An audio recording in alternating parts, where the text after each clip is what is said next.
ಕನ್ನಡದಲ್ಲಿ ನಾವು ಮಹಿಳಾ ಮೀಸಲಾತಿಗೆ ವಿರೋಧ ಇಲ್ಲ. ಯಾಕಂದರೆ 23ರಲ್ಲೇ ಪಾಸಾಗಿದೆ ಪಾರ್ಲಿಮೆಂಟ್, 23ರಲ್ಲಿ. ಸೊ ಅವರು ಇಂಪ್ಲಿಮೆಂಟ್ ಮಾಡಬೇಕಷ್ಟೇ. ಈಗ ಮುಂದಿನ ಚುನಾವಣೆಗೆ ಇಂಪ್ಲಿಮೆಂಟ್ ಮಾಡಲಿ. ಈಗ ಅವರು ಕಾನ್ಸ್ಟಿಟ್ಯೂಷನ್ ಅಮೆಂಡ್ಮೆಂಟ್ ತಂದದ್ರಿಂದ ಬಿದ್ದೋಯ್ತು. ಕಾನ್ಸ್ಟಿಟ್ಯೂಷನ್ ಅಮೆಂಡ್ಮೆಂಟ್ ಒಂದೇ ಮಾಡಿದರೆ, ಮಹಿಳಾ ಮೀಸಲಾತಿ ಒಂದೇ ಮಾಡಿದರೆ, ಡಿಲಿಮಿಟೇಷನ್ ಮಾಡ್ದೇನೆ ಅದನ್ನು ಮಿಕ್ಸ್ ಮಾಡಿದ್ರು, ಅದರಿಂದ ಬಿದ್ದೋಯ್ತು.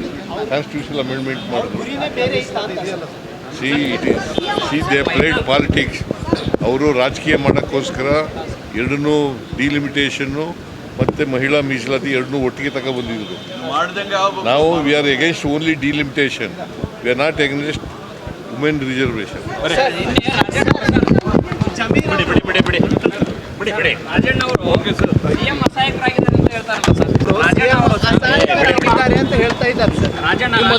ಮೊದಲ ತರ ಸಿಎಂ ಇಲ್ವಂತೆ ಸರ್, ಈಗ ಅಸಹಾಯಕರಾಗಿದ್ದಾರೆ. ಮಾತಾಡಿದ್ದೀನಿ ರಾಜಣ್ಣ, ನಾನು ನಿನ್ನೆ ಕರೆದು ಮಾತಾಡಿದ್ದೀನಿ. Okay sir.